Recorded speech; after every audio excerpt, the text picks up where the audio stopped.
Olá pessoal, aqui é Elson Azevedo e hoje a gente tem mais um episódio do Mente Zen Podcast, o seu desfragmentador de discos. Tudo bem, Marinha? Tudo bem. Hoje nós temos aqui a companhia à distância da professora doutora Maíra Machado. Tudo bem, Maíra? Tudo bem. E vocês? Tudo ótimo. Obrigado por ter se juntado a nós aí. Você é da cidade mais fria do mundo, Curitiba. Quanto tá aí? Menos 50? Quanto que tá a temperatura hoje? Hoje a gente está com sorte, a gente está com 23. Mas 23 graus em Curitiba equivale a 0 graus no restante do mundo, né? Em sensação térmica. Há chances. Mas muito bom. A doutora Maíra, ela é terapeuta ocupacional, doutora em ciências pela Unifesp e especialista em mindfulness focado em transtornos relacionados ao uso de substâncias. É isso mesmo, Maíra? Sim, isso mesmo. Uhum. E é fundadora do Instituto Plenativamente. Sim. Me conta, Maíra, como é que você se aproximou aí porque não sei se essa é a sua experiência, mas eu vou dizer a experiência normalmente de muitas pessoas que começam a trabalhar com dependência química, é assim, eu vou te falar a minha experiência de médico, né? Então, quando eu chego nos meus colegas médicos, eu falo assim, eu sou psiquiatra. Aí já tem até um certo desdém, assim, né? Com uma hierarquia inferior. Aí, entre os meus colegas psiquiatras, eu falo, eu trabalho com dependência química. Aí já é um degrau, já é o excluído do excluído. Como é que foi sua jornada aí para se aproximar desse campo da dependência química? E, mais especificamente, usando essa técnica do mindfulness? Sim, é exatamente isso que você traz. É muito interessante ver como dentro de quadros que já existe assim, um pouco dessa exclusão, desse preconceito, ainda consegue existir mais ainda, que é com relação à dependência. Tem até uma pesquisa interessante que fala que a dependência química é, dos quadros de transtorno mental, um dos que mais tem estigma. E o segundo é obesidade, né? Uma coisa interessante, assim, porque daí parte do pressuposto que a pessoa que escolheu. Então, gera um estigma maior. E é curioso que a gente profissional que trabalha com isso acaba entrando na onda, no sentido da gente também sofrer esse preconceito, né? Interessante. Mas nesse sentido, assim, a minha jornada começou quando eu me formei, né? Foi bem curioso, porque na minha faculdade eu tinha uma certeza: eu não queria trabalhar com saúde mental. Ah, é? Ixi, hein? Tema para análise. Exato. Falei, não, saúde mental, de todas as áreas que eu tinha experimentado, falei, essa não. E aí, logo que eu me formei, eu passei num concurso para trabalhar no município aqui na região metropolitana. E aí, quando você é recém-formado, você passa num concurso, você não escolhe, assim, né? Você vai. E caí justamente num CAPS AD para trabalhar com dependência química. Me apaixonei. Né?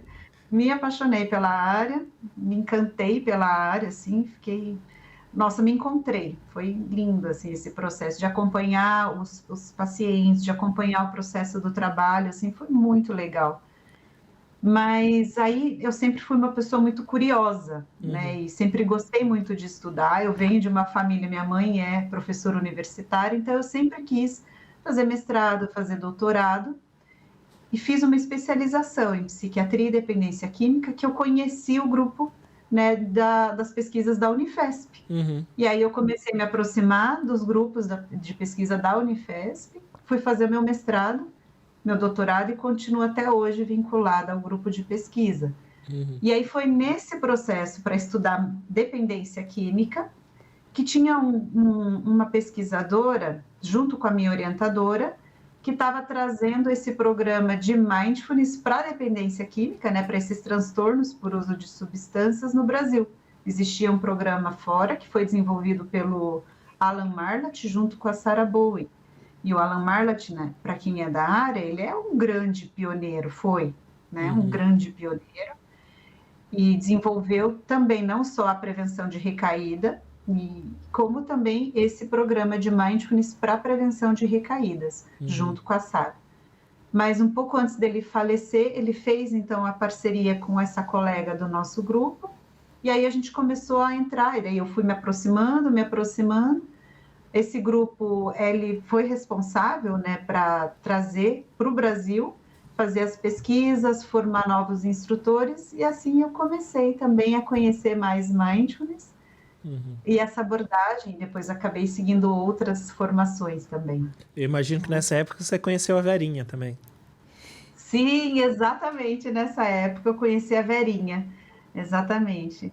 Tinha muitas poucas pessoas trabalhando com Mindfulness, né? Nessa época, em 2012, né, Verinha? 2014, 2014. Acho que você estava terminando, né, o mestrado, tinha entrado no pós-doc e a gente foi seguindo, né, no teu doutorado e eu no pós-doc, assim, você, assim, me servia muito de ânimo, né, quando eu desanimava pelas coisas que eu estava vivendo, né, nas unidades de saúde, aí eu te ouvia, né, nos desafios, nos CAPs, então, falei, vamos continuar, né, então, me ajudou muito. Ah, legal, é.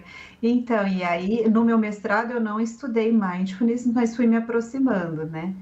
E aí foi no meu doutorado que eu estudei Mindfulness, essa implementação, como era possível implementar na rede pública, nos CAPS-AD, para complementar os tratamentos de saúde.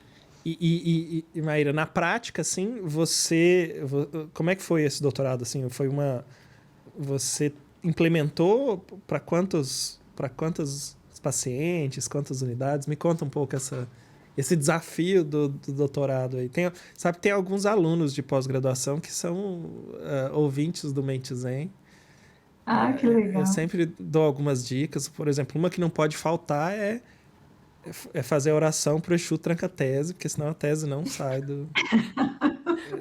Não tem a menor chance da tese sair se você não fizer uma oferenda pro Exu Tranca-Tese. Com certeza.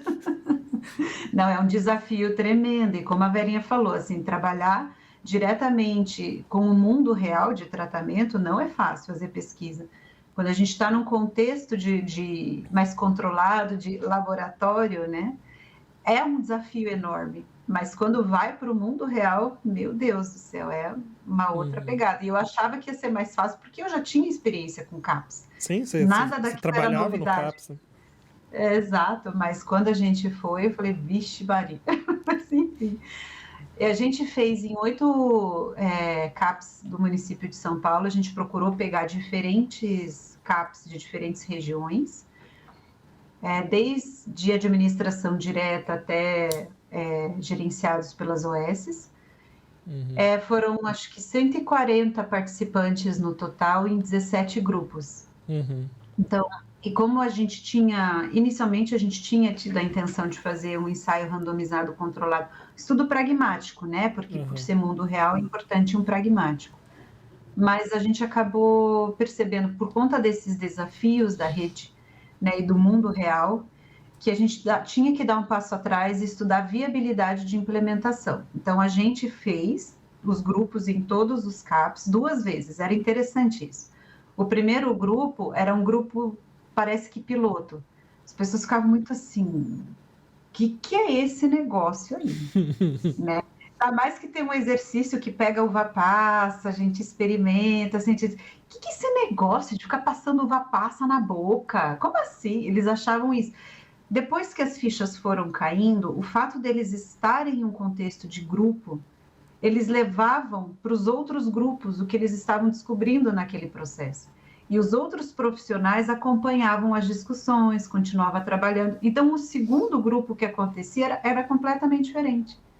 Eles já sabiam melhor, eles vinham com outro engajamento, porque alguém já me falou, um colega já passou por isso e me contou o quanto foi importante e o que ele está trabalhando lá. Então, já tinha essa diferença também, assim.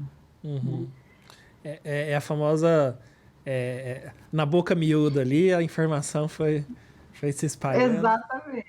Exatamente. É aquela coisa, né? Indicação é tudo. É verdade. Pode até fazer um monte de propaganda, mídia social, mas a indicação é tudo. Mas eu tenho uma sugestão, Verinha. Podia trocar essa coisa da uva passas para alguma outra. Pode ser uma balinha, né? Vai ter mais adesão. Não vai, não, velho? É que tem todo um sentido para ser a uva passa, conceitualmente falando. Pode ser qualquer coisa.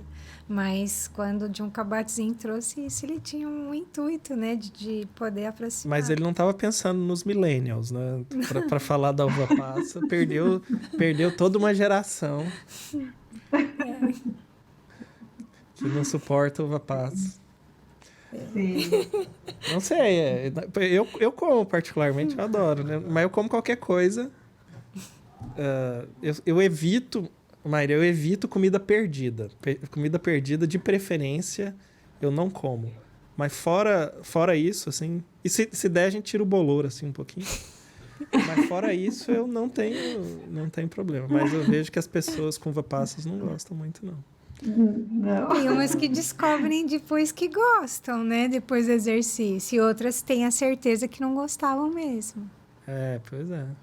Exatamente. Mas aí E aí vale se perguntar, por que você não gosta? Você tem clareza do gosto ou não gosto, né? Acho que essa que é um pouco essa essência, assim, da gente entender na nossa vida e falar, eu não gosto. Eu era uma dessas. Eu não gosto de uva passa. Na segunda vez que eu fiz esse exercício pessoalmente, então, já que eu já fiz uma vez lá, 8 semanas, estou indo para o meu segundo programa, por que eu não gosto? Eu fui começar a me abrir, então, para entender o que faz sentido para mim disso, desse gosto e não gosto. Aí eu descobri que eu gostava.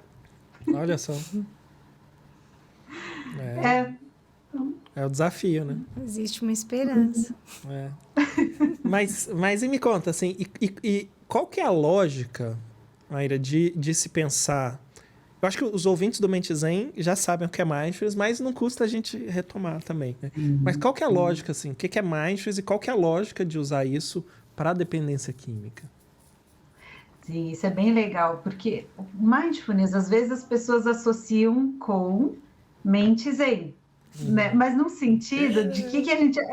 exato. Mas o que a gente associa essa Mente Zen? Mente em branco... mente tranquila, no sentido de, sabe, aquela coisa zen, bem-estar e etc. Mas para a gente construir isso é um caminho. E a gente associa as práticas de meditação, mente em branco. Mas, na verdade, essa também era uma crença que eu tinha, mas quando a gente vai para essa meditação e mindfulness, na verdade, é uma reintegração, né? Um sentido de uma reconexão com o nosso presente. A mente tende a ficar indo para o futuro, ou para o passado, planejando, programando, etc., tentando controlar o futuro, ou vai lá para o passado remoendo, relembrando, repassando as coisas, e ela pincela o presente. Se eu estou aqui com vocês, por exemplo, né, eu já estou pensando, o que eu vou comer hoje, daqui a pouco, no meu almoço? Isso já é futuro, né? Ou vou pensar, nossa, tal coisa aconteceu e aconteceu isso e aquilo. Isso já é o passado. Então, trazer a nossa mente para o aqui e agora e estar aqui. Eu estou aqui com vocês, eu estou aqui com vocês. A minha mente vai fugir, ela vai ter aquela tendência de ir para lá. Então, não se trata de não fugir, mas se trata de monitorar. Fugiu, volta. Eu ganho autonomia. Ela tem um movimento natural. Então, no instante que ela foge, eu estou monitorando para sacar que ela está fugindo e não está aonde eu gostaria. Então, eu tenho esse clique de consciência. Essa consciência de onde está e reorientar para o meu momento presente. Tá? Esse é o ponto de vista atencional, atenção no presente. Mas daí eu posso estar aqui no meu presente com uma mega carga de julgamento, do tipo, será que estão me ouvindo direito? Como será que está saindo ali a imagem? E será que está falhando o som? E será que estão entendendo? Será que estão gostando? Ou então, já cobrando, olha, Maíra, você falou isso errado, você fez isso e não devia. A nossa mente, ao relacionar com o presente, ela reage o tempo todo. Ela reage e reage. Então, a gente treina também atitudes. Ao eu trazer a minha atenção ao presente, estou aqui. Com mais gentileza, com mais curiosidade, abertura. Então, minha mente começa a ter será que ela começa a reagir? Eu monitoro. Consciência. Mesma consciência. percebo, olha lá minha mente julgando, solto e me abro. Vou ser mais gentil. É o que eu posso oferecer e tá tudo certo. Confia. Então, além de trabalhar esse foco no presente, a gente trabalha essa atitude que eu me relaciono com o presente. Isso é mindfulness. Então, se o que está aqui comigo é o tal zen, bem-estar e tranquilidade, é isso que está aqui. Mas se o que está aqui comigo é uma mega agitação, eu vou acolher, ser gentil e curiosa com a mega agitação. Na prática, isso começa a mudar muito as nossas formas de ser. Então, a gente trabalha num nível muito profundo de relação comigo mesma e com o outro. E nesse nível muito profundo, começa a mudar um pouquinho como eu atuo no mundo, tá? Tudo bem até aqui? Assim, Não, foi ótimo. Adorei. Adorei. Agora, então, eu explico a parte da dependência dentro disso, tá? E isso é mindfulness. Pode falar. Não, eu tava pensando aqui, né? Você falou do Mente Zen e na verdade, quem já acompanhou todos os episódios do Mente Zen até agora já trilhou um caminhozinho aí, hein, Verinha, eu acho. Com 54 episódios, acho que sim. 54, hein? Estamos ficando velho, hein, Verinha? Olha que beleza. Isso é muito legal, né? Muito legal. E aí, você sabe que a gente fez até já alguns episódios que tem uma digamos, alguma relação com transtorno de uso de substâncias. A gente fez 2 episódios de como mudar um hábito, soluções, 5 passos infalíveis para mudar o seu hábito. Mentira, não foi assim, não. A gente até tenta. Eu já ia querer. E aí a prova viva eu fui o cobaia, eu tava usando as técnicas para parar de roer unha. Aí depois a gente fez um segundo episódio dessa série aí, que é tipo um reality show de eu parar de roer unha, que eu consegui ficar uns meses sem roer, aí depois tive uma recaída. Aí a gente fez um segundo episódio da recaída. E aí depois a gente fez um da Cracolândia, né? Falando sobre a Cracolândia. Que legal. Muito interessante. Isso é muito importante, porque a gente precisa começar a trabalhar. E você vê que você faz uma relação de você, no seu processo de roer unha, a recaída, a reatividade, o quão automático que é, não é diferente com a dependência, né? Com os transtornos por uso de substâncias. É claro que o grau de intensidade e as consequências são outras, mas o mecanismo, a engrenagem ali de reatividade, automatismo e recaída, tá aí, do comportamento. Não, e até retomando isso aí, eu tenho frequentes lapsos de unha, mas reduziu muito. E para mim, se tiver alguém aí que roa unha, cada um tem o que vai funcionar, né? O caminho para a mudança de um hábito, o caminho para mudar um comportamento é muito pessoal, né? Mas tem algumas estratégias que a gente consegue compartilhar de uma história para outra. Para mim, eu percebi que o principal gatilho era ter alguma pontinha, seja na cutícula, seja na unha, alguma pontinha ali que me desse uma sensação tátil, um estímulo tátil ali. Então, para mim, se eu pegar um cremezinho e passar na unha, minha unha ficar lisinha, bonitinha, sem pontas, e se, ao invés de... Porque toda vez que eu corto a unha com cortador de unha, também me dá... sempre fica uma pontinha e eu tenho recaída. Aí eu preciso, ao invés de cortar, eu passo lixo. Se eu fizer isso, lixar a unha e passar o creminho no dedo, creminho granado, um negócio de cutícula. Inclusive, se a Granado quiser patrocinar o Mente Zen, né? Esse cremezinho de cutícula ajuda, pelo menos me ajudou a parar de roer unha. Quase parar de roer. E aí eu te pergunto, como é que você identificou que esse era o gatilho? Qual foi o mecanismo que você foi percebendo? Opa, olha lá, essa pontinha solta, essa forminha assim, como é que você soube? Então, eu segui os 5 passos do nosso episódio de mudança de hábito.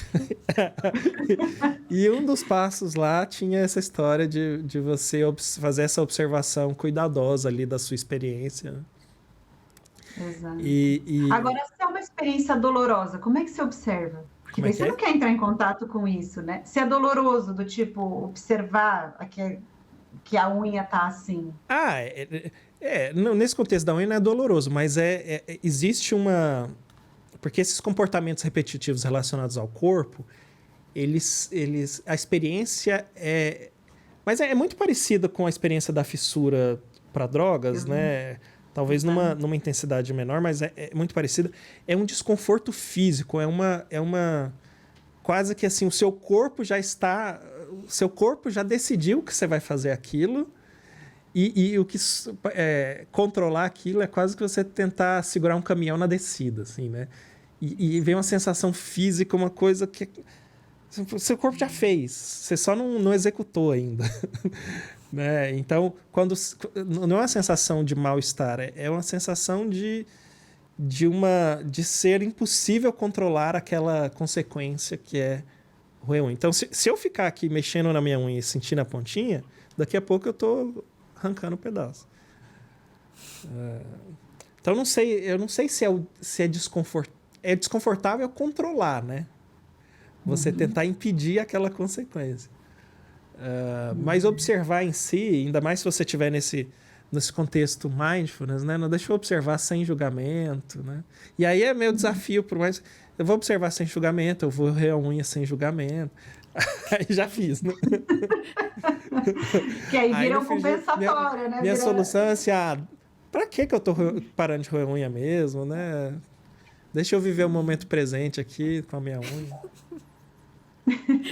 Exato, então vem aí até os pensamentos permissivos, né? Que também é uma forma automática, também é uma forma que surge para falar assim, não, vai, faz mesmo, faz mesmo. Mas é minha leitura inocente do mindfulness, né? Por exemplo, tem um paciente que eu encaminhei para Verinha, e um mocinho lá, que falou assim, não vou voltar lá mais não. Ela falou que eu podia comer o que eu quisesse. Mas então, me conta como é que o mindfulness, como é que a dependência e o mindfulness podem ter essa parceria aí para você conseguir reduzir os comportamentos relacionados ao uso de substância. Então, eu acho que eu vou pegar até a sua fala em relação à questão da unha. Assim, você vê que um primeiro passo para você poder mudar um comportamento é esse estado de consciência. Se você não está atento, se você não observa que aquilo está acontecendo, você só está lá no automático cutucando, e aí, quando você vê, você já está roendo a unha. Você falou, e quando eu vejo, eu já estou lá roendo a unha. Quando a gente vai para um contexto de transtorno por uso de substâncias, é um pouco isso, assim, os processos pelos quais eles recaem ou se mantêm nesse comportamento, acaba sendo muito automático. Então, uma das coisas que Mindfulness ajuda é começa a tomar consciência, entenda o teu lastro, assim, sabe? Qual foi o teu gatilho? Como você ficou? Qual que é a sua reação? Então, pensamentos, sensações, emoções, e como isso impacta no comportamento. Então, a primeira coisa é perceber, opa, isso aqui é gatilho, olha como eu reajo, olha como eu respondo. Só que por isso que eu te perguntei sobre desconforto, porque às vezes o gatilho é algo muito doloroso, um conflito, uma briga, um estado emocional. Então, eu ter que olhar para algo que dói e que me machuca, não é fácil. Tem um motivo pelo qual nós, seres humanos, distraímos tanto. Queremos tanto fugir do presente. Nem sempre é fácil estar nesse presente, né? Que seja no caso de transtorno por substâncias ou que seja, por exemplo, os alunos da PG tentando fazer a oferenda para o Exu Trancapese. Então, tem algo ali que é difícil de lidar. É gatilho, é desconfortável, senão não seria. Então, primeira coisa, consciência. Como é para mim? Quais são os fatores externos e internos? Quais são os meus sinais de alerta? Muito de um ponto de vista sentir na pele, né? Sentir na pele. Essa é a primeira coisa. A segunda coisa é ganhar espaço, porque esse coisa, papum, é muito automático. Gatilho, reação, gatilho, reação. Quando a gente vai convidando para essa exploração mais segura, mais mindful, começa a ganhar um espaço entre o estímulo e a reação, que passa a ser uma resposta.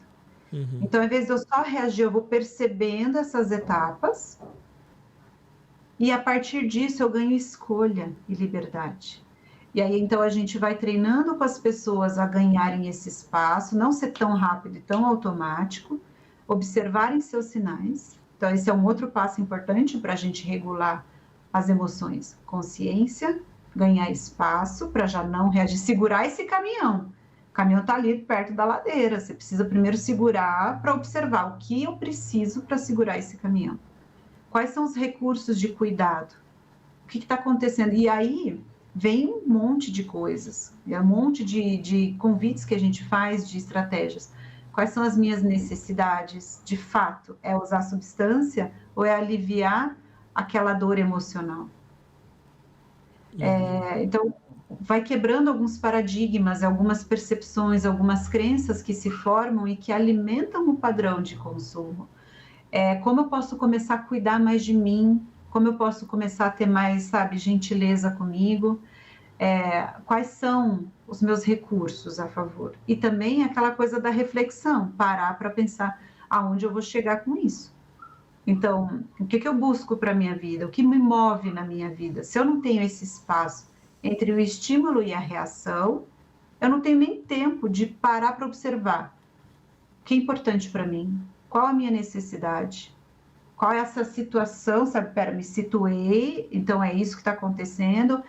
Por exemplo, a minha irmã que está surtando, contando o caso, né, de um dos casos que a gente acompanhou na pesquisa, minha irmã que está surtando, quebrando meu som, é dela, não tem nada a ver comigo. Eu não vou lá brigar com ela, e porque eu sei que se eu brigar eu vou recair. Eu não vou comprar essa briga. Então, há um processo de reflexão e de conexão com seus valores, com o que se busca, com a sua motivação, e a partir disso, ações, né, mais habilidosas. Então, um jogo que vai sendo trabalhado e composto, assim, sabe? Então, vai trabalhando a consciência ao mesmo tempo que trabalha um lugar mais seguro, né? Então, o fato da gente sentir o corpo, sentir a respiração e baixando um pouco a bola, cria um ambiente até num processo interoceptivo mesmo, de bem-estar ou de maior qualidade de estar comigo. Né? Então, no final, quando a gente vai trabalhando as práticas de compaixão e tal, eu me lembro até hoje de uma das pessoas que falava assim, nossa, agora eu sei quem que eu sou. E esse cara aqui é um cara legal, esse cara aqui vale a pena. Antes eu não sabia. Esse cara aqui, eu tô gostando de descobrir quem eu sou. Outras falas que eles trazem, me sentir vivo. Como é que você mensura na ciência essa fala? Me sentir vivo, eu sinto o cheiro da grama. Eu sinto o sol no meu rosto. Eu começo a sentir que tem vida. E isso alimenta bem-estar, alimenta uma conexão, né, que traz um estímulo, uma motivação para a pessoa continuar. Assim, por que eu vou segurar esse caminhão se está tudo estourando, se está tudo ruim? Mas quando eu começo a sentir vida, começo a me conectar e ter esse lugar, vale a pena eu segurar esse caminhão, porque não é fácil. Não é fácil segurar e refrear impulso, mas aí eu começo a perceber que vale a pena. Falei, né? Mas não, tá ótimo, adorei. Eu acho que fez muito sentido, né? E eu até fiquei pensando, né? Porque eu conheço parcialmente algumas coisas de mindfulness, especialmente do que a Verinha trabalha. E aí fiquei pensando na sua implementação lá nos CAPS Álcool e Drogas e na minha experiência de CAPS Álcool e Drogas, ou na minha experiência na Cracolândia, assim, né? Qual que era o perfil dos pacientes que efetivamente participaram, né? Quais as dependências? Tinha dependente de crack, por exemplo, que participou? Me conta um pouco. Tinha. Olha, o perfil era um pouco homogêneo no sentido de uma população com maior vulnerabilidade social. Tá.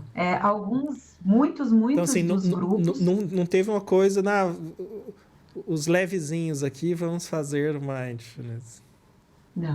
Não teve. Não teve, não.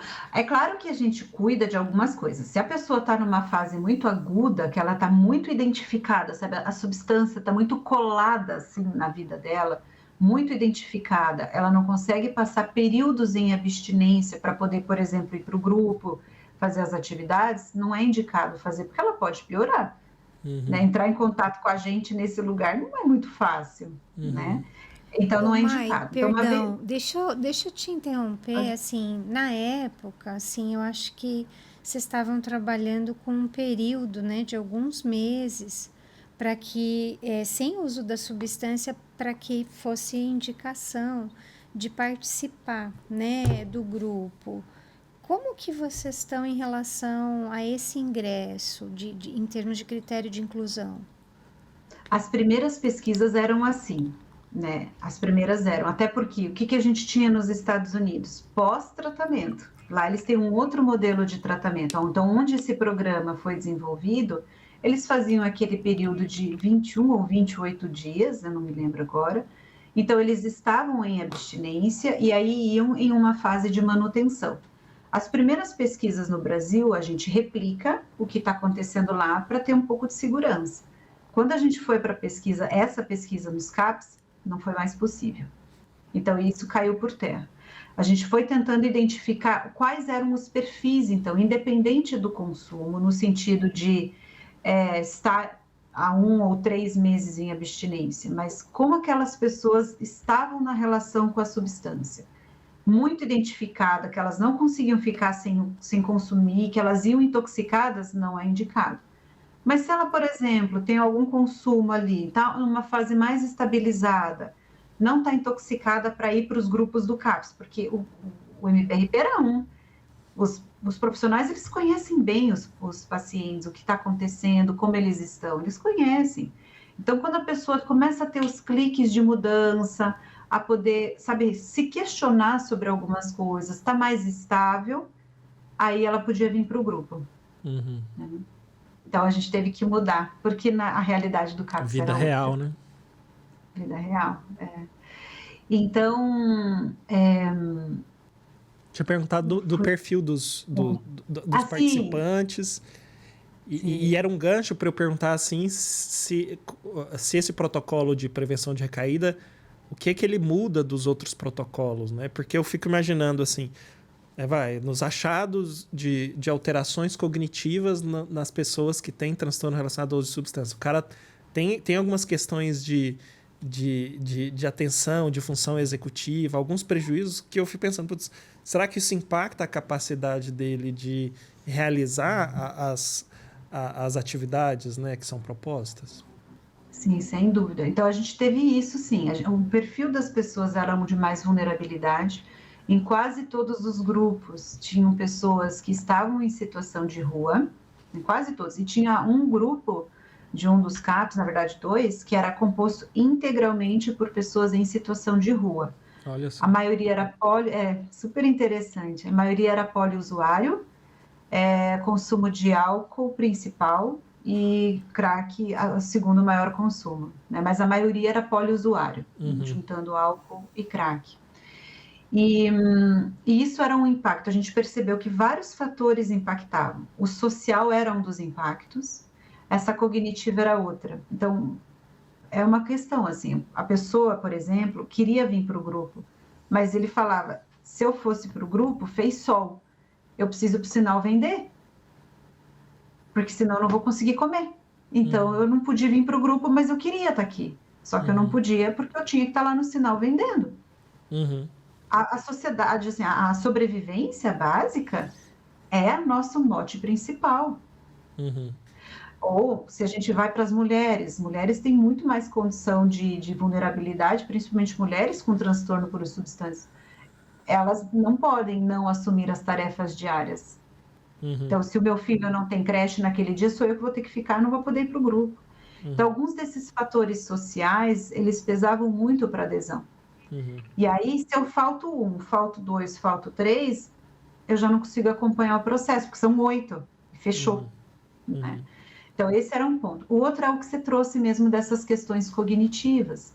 Então, era uma das coisas que a gente também observava. Se a pessoa estava com grande comprometimento cognitivo, ela não se aprofundava tanto, ela não conseguia se beneficiar.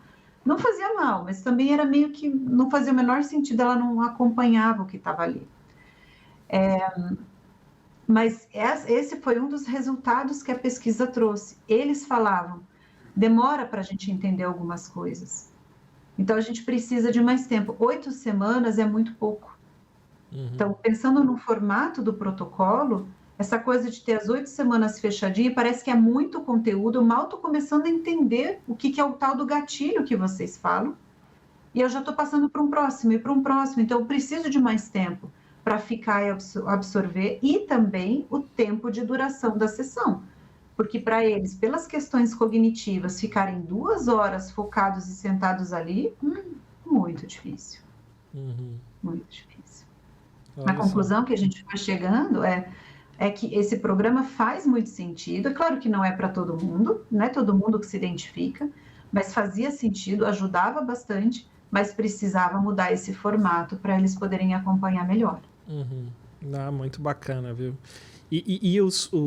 Assim, tanto da sua pesquisa, mas da literatura mesmo, o que a gente tem de resultados dessa adaptação de mindfulness para a prevenção de recaída?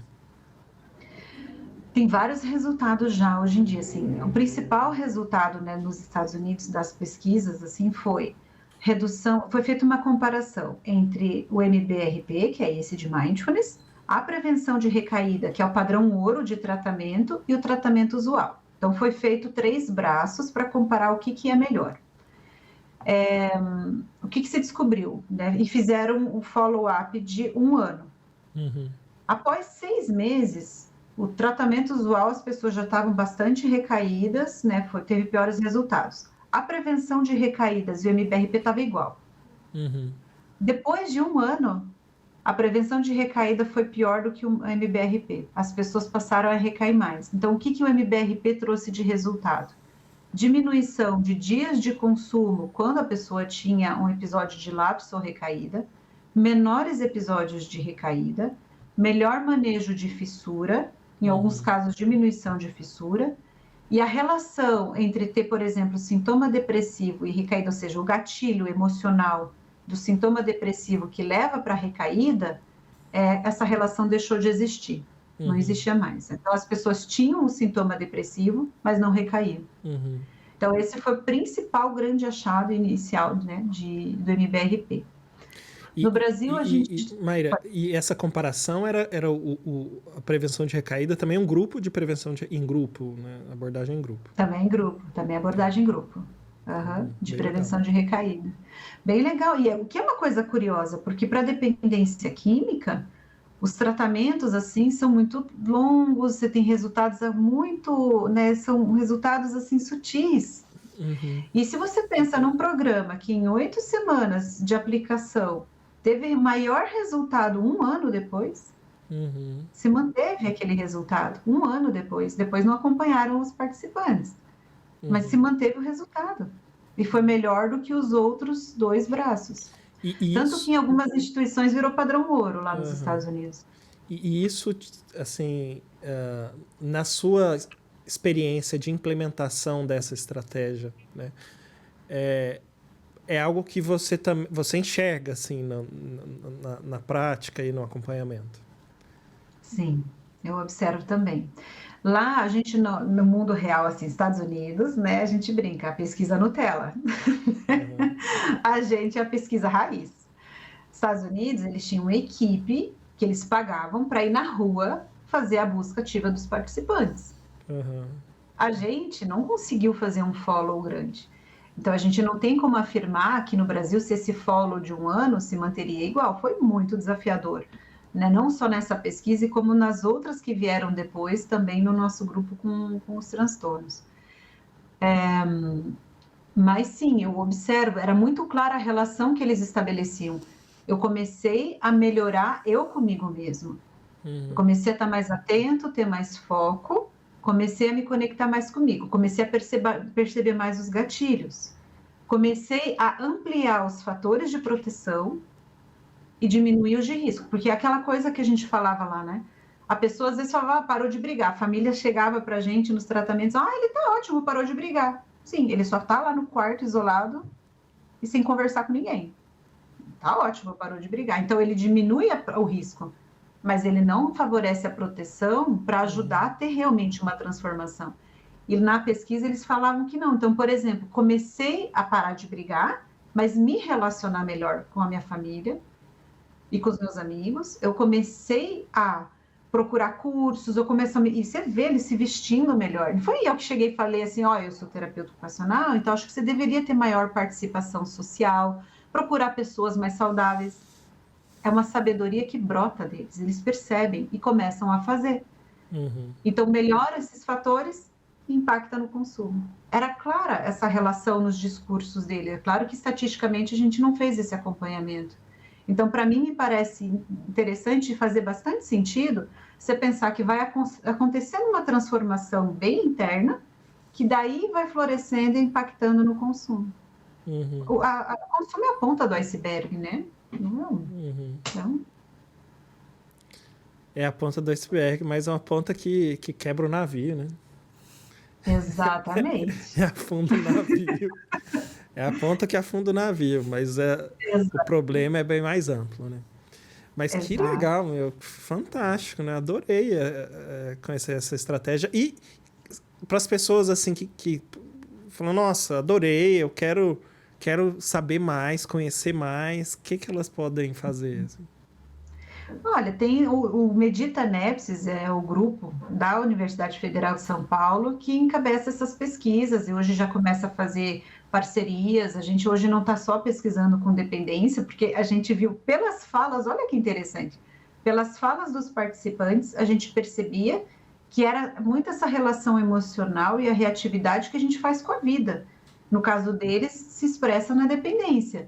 Em outras pessoas, isso vai se expressar em excesso de trabalho, de mídia social, ansiedade, insônia, mas o mecanismo está lá. Então, a gente começou a expandir para outros grupos, outras populações e fazendo outras pesquisas, não só com dependência.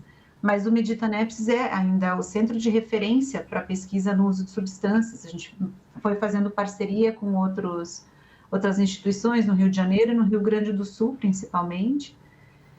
Tem livros, a gente tem um canal do Medita Nepsis no YouTube que tem uma série de entrevistas, tem o Mindfulness em Debate que vai trazendo também as pesquisas, não só com o uso de substâncias, mas também tem bastante coisa lá. E a gente está à disposição para continuar nessas trocas aí. Nossa, fantástico. Adorei, Verinha. É um trabalho super relevante, né? Então... mais uma vez, né, parabéns, Mai, pelo trabalho tão lindo, pela dedicação, pela persistência, né? Poucas pessoas assumiriam esse desafio. Nossa, obrigada, Verinha, mas é um desafio, porque eu falo isso, né, dessas pessoas que fomos acompanhando e que realmente foram muito bem. Nós não tivemos relatos de pessoas que se prejudicaram em função das substâncias, elas já não estavam bem, ou elas não gostaram e não se identificaram, mas não como um prejuízo, assim, né? Mas implementar não é fácil, não é todo mundo que se identifica, a adesão de dependência, né, do tratamento por uso, né, dos transtornos por uso de substâncias já não é fácil, no processo de meditação é ainda mais difícil, então é claro que eu acho que a gente tem muito chão pela frente para fazer essa implementação, e uma das principais é a capacitação profissional. É um dos grandes desafios. Essa é uma coisa importante, apareceu na minha pesquisa também, né? Então, ter mais profissionais nas unidades e coisas muito simples, né, Mai, que a gente passou. Então, por exemplo, os áudios, né, que fazem parte da abordagem em Mindfulness. Eu buscando a redução, né, do tamanho, né, dos áudios, não em termos de modificação do áudio, mas na tecnologia, porque os celulares eram simples e senão as pessoas não iam conseguir ouvir o áudio. Você, né, com as histórias que você contava, de você oferecer várias opções e às vezes até por questões de segurança, alguns você tinha que dar o script para ele ler, porque era o jeito, né? Então, coisas que na Europa, né, nos Estados Unidos, eles não fazem noção, né, do que a gente passa para poder fazer pesquisa em campo, né? Exato. Pergunta bem simples nesse ponto. Vamos fazer práticas em casa. Qual casa? Exatamente. Casa? Exato. Casa, né? Tá tudo bem que eles estavam, né? Os que estavam em situação de rua, por estarem no CAPS, eles estavam ou em albergues ou nas UAS. Então, mas eles tinham que passar um dia inteiro fora. Não no caso das UAS, mas de um dos albergues. Então, é parte da gente também entender isso. E falou, áudio, um me falou, não me dá. A gente falou, vou comprar um dispositivo para você ouvir. Não, não me dá, porque vão me bater. E vão roubar. Não pode. Então, você tem que ter essa sensibilidade, assim, de falar qual é o espaço que você se sente seguro para estar ali na cidade. E o que também tem uma coisa, né? As pessoas que sofreram muita violência, fala para elas fecharem os olhos, respirarem. É tudo muito hostil. O mundo, às vezes, é muito hostil. Então, não vou fechar meu olho, sabe? Tem que estar em alerta o tempo todo. Então, treinar e trabalhar para que as pessoas possam encontrar um lugar seguro, jardim, algum lugar que a gente... E eu fazia um pouco esse movimento com eles. Aonde? Tem algum lugar que você se sente bem? Onde que você descansa? Onde que você pode fazer tal coisa, né? E aí, educar, assim, no sentido de, então, tal, o que é a prática? É fazer isso, isso e aquilo, tá bom? Simplificar. É toda uma linguagem também, né? Diferente, né, gente? Nos outros grupos, a gente fala do lugar, né? Silencioso. Eu brincava com as meninas, né? Que eu dizia que a gente estava treinando no avançado, né? Porque estava do lado da sala do NASF, às vezes perto do consultório do odonto, então o barulho do motorzinho, não tinha nenhum silêncio. Uma vez eu fiz o primeiro grupo, da primeira sessão que eu fiz, estava tendo um evento, também era num ginásio do lado, eles como faziam uma ação, aquele CAPS fazia uma ação muito bonita, era muito legal, em que a população mais vulnerável ia para lavar roupa, para cortar o cabelo, para comer alguma coisa, então era um lugar que já começava a vincular como lugar de cuidado, e aos pouquinhos conseguiam puxar para mais perto, mas era uma algazarra. Era uma farra, era muito interessante. E a gente lá tentando meditar. Era engraçado. Não, mas, nossa, mãe, adorei. Eu acho que... e se adequa, assim... Tem a questão, o desafio do treinamento dos profissionais de supervisão, mas é uma prática, por ser em grupo e por ter evidência de eficácia, tem tudo para realmente ser implementado, né? Mais amplamente. Tem bastante coisa. Tem sim. Mas é um grande desafio. Mas tem sim, tem várias possibilidades. Se adequa à cultura, não requer muita infraestrutura de material e coisas assim, mas precisa capacitar a equipe e aos pouquinhos ir sensibilizando as pessoas. Mas a sensibilização não foi difícil. Não foi. Parabéns pelo trabalho, nossa, muito legal, muito legal.